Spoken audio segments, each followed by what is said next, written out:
Par rapport au téléphone, tu sais, quand ils parlent de mettre les mises à jour sur ton téléphone, ça dure jamais bien longtemps. Je veux dire, je pense que les téléphones de Google, ils ont comme 3 ans de mise à jour, puis après ça, c'est fini. Ils n'ont plus de mise à jour de sécurité. Parce que moi, j'ai un vieux téléphone de 7 ans, donc j'ai plus de mise à jour de sécurité depuis un petit bout. Je voulais savoir, à quel point c'est risqué d'avoir un téléphone de plus vieux de 3 ans, donc plus de mise à jour de sécurité? C'est risqué.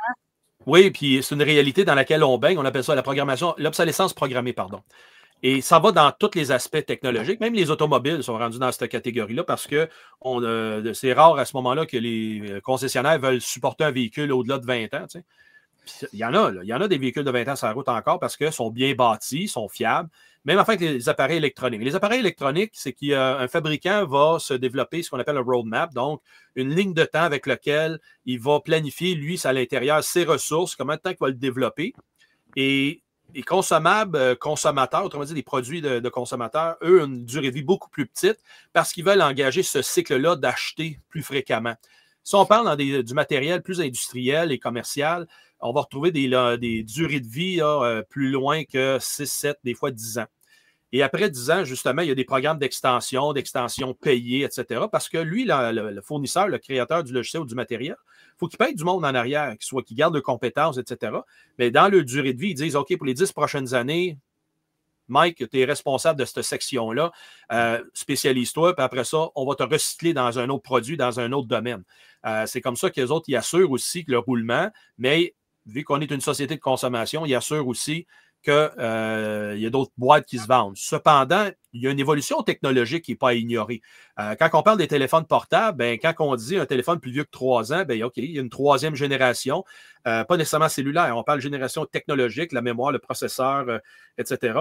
Oui. Il est intéressant à travailler dans le futur avec, mais ils ne peuvent pas toujours soutenir le vieux processeur d'antan. On a vu la transition qui a été franche et marquée entre les environnements 32 bits versus 64 bits. Ça, c'est Windows 7 versus Windows 10, mettons. Non, excuse-moi, XP versus 7. 7, il faisait il chevauchait entre les deux, 32 et 64 bits, mais en Windows 10, c'était 64 bits pur. Alors, de cette façon-là, ça a forcé beaucoup d'entreprises à dire, ben, on choisit-tu un PC qui va être complètement 64 bits natif? Et là, ben, faut aller en acheter des nouveaux parce que ceux qu'on a avant, c'est juste 32 bits. Ça marche très bien en Windows 7, mais là, en 10, ça ne marchera plus. Fait que le téléphone, c'est la même chose. Et quand on se promène avec un téléphone vieux qui n'a plus de soutien, mais on le voit sur le marché présentement, les cybercriminels exploitent les vulnérabilités qui ont été trouvées sur des vieux appareils, téléphones comme d'autres appareils tout confondus.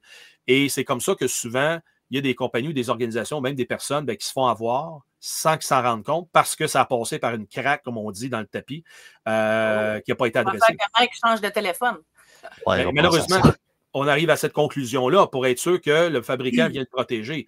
Fait que oui, le Mike fait sûrement attention puis il a pris ses précautions, mais quand on travaille avec un risque éclairé, ça va bien. Cependant, quelles sont les menaces qui viennent envers une plateforme vieille de 7 ans? Il y en a beaucoup. Il y a plusieurs vulnérabilités qui ne seront pas couvertes. Et surtout dans l'appareil portable, mobile, il n'y a pas autant de protection qu'on peut retrouver que sur un PC. Fait que le risque est un peu plus élevé, disons. OK.